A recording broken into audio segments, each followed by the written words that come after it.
para sa pagpapatuloy na ating konsulta. Pag-uusapan naman natin ang sitwasyon ng mga overseas Filipino workers at kung sino-sino ang kakalinga sa mga kanilang mga anak habang sila ay nasa ibayong dagat. Pero ang ating tatalakayin, bago muna ang ating tatalakayin, panoorin muna natin ang ating video na ito. Ang ating mga overseas Filipino workers o OFW ang maituturing na ating mga bayani sa panahong ito. Marami sa kanila ang nagtitiis ng hirap sa pag-aalaga sa kanilang mga amo at dumaragdag pa rito ang malayo sa mahal sa buhay upang kumita para sa kinabukasan ng kanilang pamilya.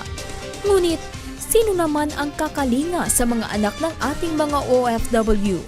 Ating alamin ang kasagutan mula sa ating resource person na si Ana Santos, isang international multimedia journalist. Siya ang napili ng Pulitzer Center for Crisis Reporting bilang 2014 prestihiyosong Persephone Miel Fellow. Gumagawa siya ng mga ulat sa issue ng HIV/AIDS, sexual violence at reproductive health rights sa mga bansa sa Southeast Asia at Middle East, pati na rin ang paghahanda at pagresponde sa mga sakuna. Dito lang yan sa Ikonsulta Mo. Okay, kasama natin ngayong umaga si Miss Ana Santos, isang journalist at 2014 Persephone Miel. Fellow ng Pulitzer Center. Good morning, Miss Ana. Hello, good morning. Good morning po sa inyong lahat. Good morning po sa mga nanonood. Okay, before we go into the topic, I just wanted to ask, you've been a journalist, Miss Ana? Yes, I've been a journalist for the past 6 years now. I'm a freelance journalist. So nagsusulat ako sa mga publications, sa mga magazine, dito sa Pilipinas at sa abroad din po. How long? About 6 years. 6 years, okay. So, balik tayo dun sa ating topic, no? Ang ganda ng topic natin. Sino nga bang kakalinga sa mga anak ng mga OFWs na nasa ibang bansa? Naging ganun bang situation mo wherein naiwan mo yung mga anak mo because you have to travel abroad? No, actually, I've always worked here in the Philippines and yung topic ng grant natin, kaya binigay yon, who takes care of nanny's children. Kasi yung alam naman natin lahat na labor sending country ang Pilipinas, ano? Pero nung unang panahon na mga 70s, puro lalaki po yung mga pinapadala natin. And then nagkaroon ng time around the 90s, mga babae naman ang umaalis. So nag-shift yung trend from mostly male OFWs to female. At ang karaniwang trabaho ng mga babae natin na OFW ay either domestic worker or nanny. Or pareho lang yun, domestic worker and nanny. Kaya nga sabi natin, yung mga babae natin umaalis po, nagpupunta po sa ibang bansa, naiiwan ang mga anak nila, samantala nag-aalaga po sila ng anak ng iba.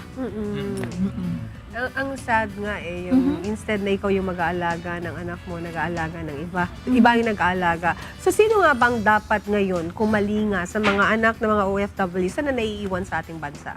Okay. Sa grant po na binigay sa atin ng Pulitzer Center para gumawa ng research sa Dubai at saka sa Paris din po kung saan marami tayo mga OFWs, ang nakikita po natin na karaniwan nag-aalaga sa mga anak ng mga naiiwan nating mga nannies ay ang either yung asawa nila.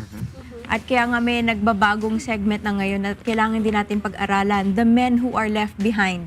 Paano sila nagko-cope at paano natin sila pwede tulungan mag-cope. Hindi masyadong sanay yung mga lalakihan natin na mag-take on ng motherly roles. Hindi po sa sinasabi natin na hindi nila kayang gawin na marami naman po nagtatry. Kaya lang, it's a new phenomenon na yung mga babae po natin yung maalis. Isa pa dyan, ang nag-aalaga usually, grandparents. So, imbis na ho na ang mga grandparents ay nagpapahinga na, nag-iisip na po ng retirement, nagkakaroon ng isa pang cycle of parenting. I want to ask Ms. Ana, does Yes. it differ in the child developmental cycle when you say that now the men or the fathers are rearing the children that are left by the mothers who are working abroad? Because before, mother can have a role that is bigger than the father. But I'm not saying the father can, but now it's different the other way around. Does it make a difference with regarding yung development ng isang bata? Doc, yun nga po yung nagiging bagong area na kailangan pang pag-aralan. Dr. Honey Karandang wrote a book about this nung nawala ang ilaw ng tahanan. So when the mother left, no, kailangan natin ngayon ihanda yung mga kalalakihan natin. we're brought up in such a way that the mom takes care of the kids and the father works. Right now, it's the mom who has to work abroad. How do we prepare the fathers for that? So it's a very new area that needs research. There's sa makatuwid po, wala pa hong definitive na sagot dyan or maraming studies dyan. But it is really something that we have to prepare the men for. Ang nakikita kong trend ngayon, sinasabi nila sa mga developed countries, kailangan paghandaan na yung demographic winter nila. So yung mga developed countries po, tumatanda ho yung population nila, wala pong mag-aalaga. So they will need more caregivers, which is, again, an engendered occupation. Katulad ho ng mga nanny, domestic workers, engendered occupation din po yan. O ang tinatawag natin na mas kailangan ng babae po kaysa lalaki ang mag-fill ng vacancy na yon. So what we're saying is yung trend na mga babae po natin ang nag-iibang bansa, we will see that no in the next couple of years, magko-continue po yung trend na yon. Kaya kailangan po talaga paghandaan yung mga maiiwan. Yeah. The family, the men who are left behind, the grandparents, and isa pa ho natin nakita, it's usually the daughters in the family. Yeah.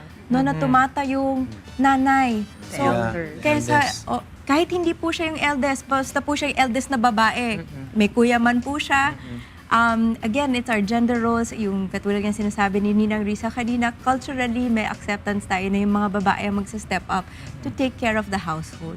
So, nagkakaroon po talaga ng heavy responsibility, responsibility that's much too early for the daughters. So, yun nga, kailangan paghandaan. What do you think are the steps na pwede i-consider ng mga tatay na kung yung may plano nga yung kanilang mga asawa to go abroad? This has to be planned way in advance, di ba? So, is there any like schools, institutions wherein they can apply and learn more about being a parent? Hindi naman being a parent because, you know, father is a parent. Pero yung role na pwede ibigay ng mother para maging maayos naman yung paglaki ng mga bata. There's actually an organization run by Dr. Karandag. They're doing a program, but I believe it's in Pampanga. It's a test program about the fathers who are left behind. So, meron naman mga support groups na pwedeng puntahan. The Overseas Welfare Workers Association always runs a OFW family circles. So, programa po yan ng ating OWA, ng ating gobyerno. Pwede ho tayong humingi ng tulong doon at support groups. I think, basically, you just need somebody to talk to, di ba? Na meron kang Peers yeah, who can another teach. person who can relate to Kaya your lang kasi, di ba, situation. Minsan kasi sa mga lalaki, there's this ego thing na, paano ba maglaba pare? Di ba yung mga ganun, paano mo ba i-handle yung sitwasyon ng anak mo na meron siyang crush, you know, things like that. Even Parang- Lin, yung Oo, pag-usap parang na, sa paano ba mag-ano ng mga paano- bottles, oo, feeding bottles, paano ba Oo, mag yung ganun, di ba, Pwede rin, Talia? like, ngayon may yung social media natin. Right. Pwede rin yung mga OFW, no? Parang kausapin nila yung mga anak nila about sa mga stuff na mga gano'n na hindi kayang gampanan ng yung mga crush, yung mga gano'n, yung mga sa school. Diba? Actually, ang ganda ng binanggit mo because I had one respondent that actually dalawa sila. Pagpunta namin po sa bahay nila, no, yung naiwan po si father, tapos si grandmother po nag-aalaga at dalawa niyang anak na babae. Pagdating po namin sa bahay nila, biglang yung screen nila ng computer may nagsalita, ano ulam niyo dyan? Nagulat kami, ano yun? Yung pala si Mami na nasa Taiwan, laging naka-on ang kanyang Skype. So she accesses Skype on her mobile phone, which is a smartphone. May Wi-Fi po yung kanyang employer. So kahit naglalakad siya all over the house, kinakamusta niya yung mga anak niya. Walang time difference kasi sa Taiwan pala at sa Pilipinas. So parang may virtual presence talaga siya doon. Emotional connection. Yes. Saka yung gap, no, Yes. Jerry? Saka hindi na miss, no? Napaka yung tanong niya, no, napaka everyday. Anong ulam niyo ngayon dyan? To her, pala, yung kinausap ko yung nanay natin na nasa Taiwan, sabi niya, kasi kung nandyan ako yung magluluto eh. So there's this really extreme need for her to be able to still perform her motherly roles and obligations. Okay, ayan. Salamat po na marami, Miss Anna. Yun, Thank you kailangan very talagang much. i-consider yan ng mga tatay or ng family. Basta merong paalis ng bansa, kailangan talagang pag-usapan mo na yan. Once again, thank you so much, Miss Anna Santos. Thank you for having me. Marami pong salamat sa inyo.